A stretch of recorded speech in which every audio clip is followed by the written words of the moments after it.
Welcome back. Less than 2 weeks after fish vendors requested that the CCC provide them with tools to clean up their work area on Jabati Street, Castries Mayor Peterson Francis has delivered. Mayor Francis says the CCC was more than happy to provide the vendors with what they needed, given their willingness to address the issue of cleanliness.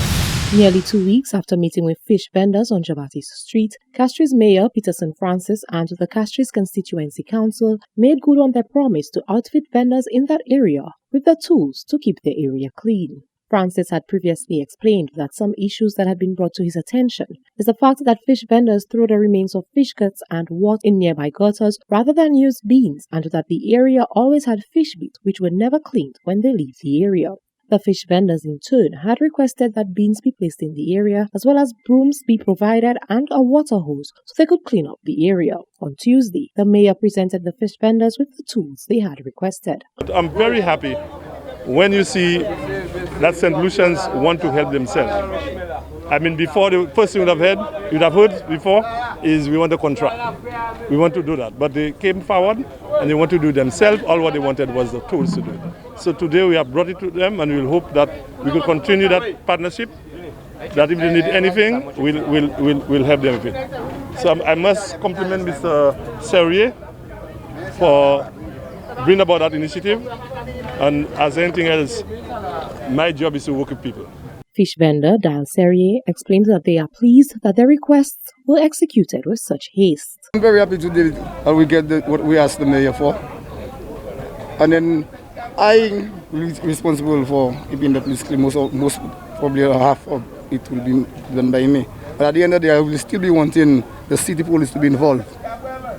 If something I might come and I'll tell you, take that out and do that, and then there's no one to get upset because you know it is a wrong area.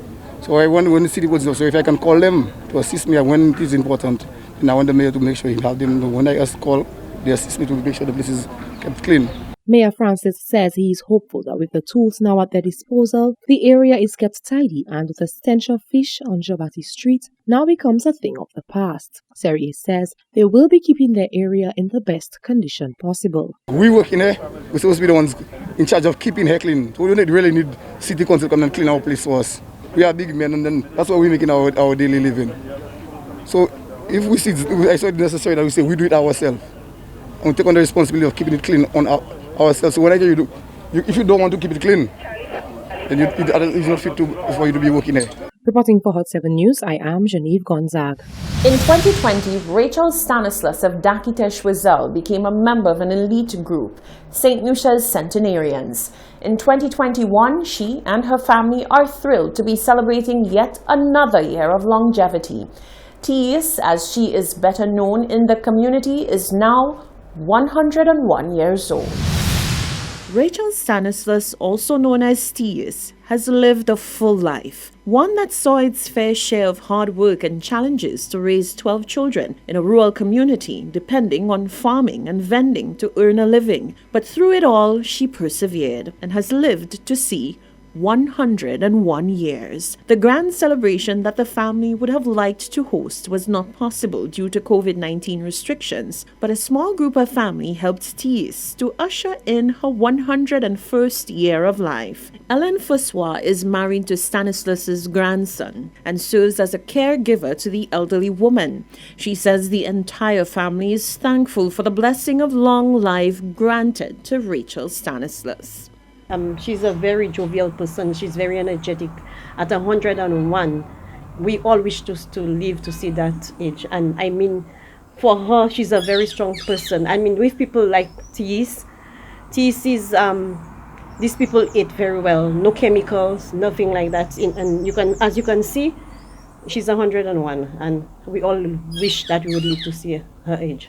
Stanislas has been fortunate enough to see the birth of 4 generations of her family. Fuswa says she was a hard-working mother herself who birthed 12 children. And she had 11 boys, can you imagine, and 1 girl.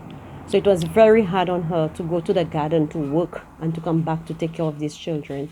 She has worked very, very hard. And at that time, there was no transportation. She had to walk all the way to Salty Bus to get things for her to sell and to take care of these children. You know, it was very hard for her. And thank God that she's alive to see 101 teeth is very healthy, as you can see. The family credits Stanislas's faith for her long life. They say no matter the challenges, she always sought refuge in God. With God, all things are possible. And with God, it's because of God she's there. God knows why she's alive at 101. Because she is somebody, she's very faithful, and she's a Catholic, you know. She always telling you about her. She's going to church, and the priest and everything she has to say is that she's a staunch Catholic. And at her age, she cannot go to church anymore. But the priests usually come up to give her communion. Rachel Stanislas, better known as T East, was sure to leave us all with a kiss for good luck and long life. Saltibus resident Livon Fontenelle argues that while the community is often viewed as the capital of water resources, it continues to grapple with an inconsistent supply of pipe-borne water. Fontenelle says this perennial problem needs to be addressed. It has been an issue for quite some years now, and I think it's becoming worse because in a week when you can get water only 3 times for the week, or the water comes late at night, this is really an issue. And even when it comes, sometimes then you get that heavy siltation in there. Fontenelle says as a concerned resident, he foresees an issue with current infrastructural works in Saltibus and the aged pipelines they might affect. The new road is being built. I am very glad that we are having a road for quite some time. Whilst I do appreciate the road, but I believe things has to be done in a more prudent manner. Right? Things has to be done. You have to develop. There must be logistics. There must be consultation. There must be plans, right, for you to do things. The pipes that lie under the road are basically there from since the days of John Compton, where my grandmother can attest to you that she walked into the forest with John Compton to get those pipes and laid down. Now that you're having a road built above these pipes and then it keeps bursting, what does that mean? It tells us that we have to go back and break the road, cut the new road to put Wasco pipes, right? In the plan, they should have gone with laying down the pipe work, etc., and then do the road afterwards. So things are happening in an ad hoc manner, basically. That was concerned Saltibus resident Livon Fontenelle.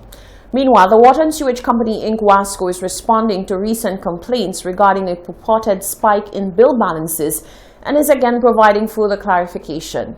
Wasco explains that it recently completed a conversion process of its computer system in an effort to improve efficiency and customer experience.